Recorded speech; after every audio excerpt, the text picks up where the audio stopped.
पापा, बोलो बेटा। वॉर की न्यूज़ तो आपने सुन ही ली होगी। तो मंडे को बुलियन और इक्विटी मार्केट का क्या होगा हाल?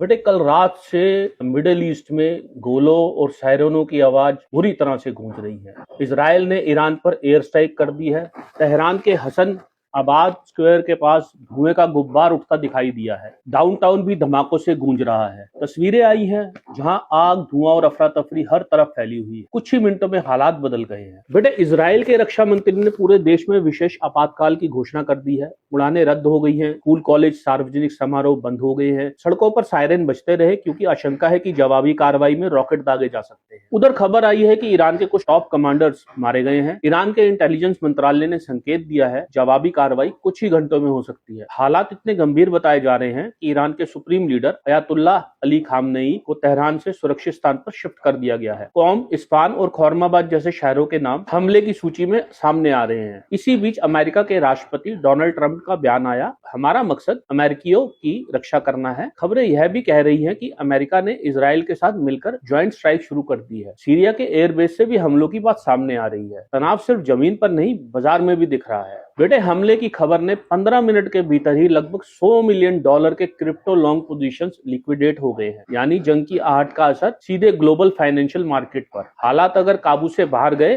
तो सिल्वर $120 को छू सकती है और गोल्ड $6500 की उड़ान भर सकता है। भारत ने भी अपने नागरिकों के लिए एडवाइजरी जारी की है। इजराइल और ईरान में मौजूद भारतीय सतर्क रहे, सुरक्षित स्थान पर जाएं। पूरे मिडिल ईस्ट में तनाव चरम पर है। सवाल यह है कि ये क्या सीमित कार्रवाई है या बड़े युद्ध की शुरुआत? दुनिया की नजर अब अगली चाल पर है, क्योंकि मिडिल ईस्ट जब जलता है तो उसकी गर्मी पूरी दुनिया महसूस करती है।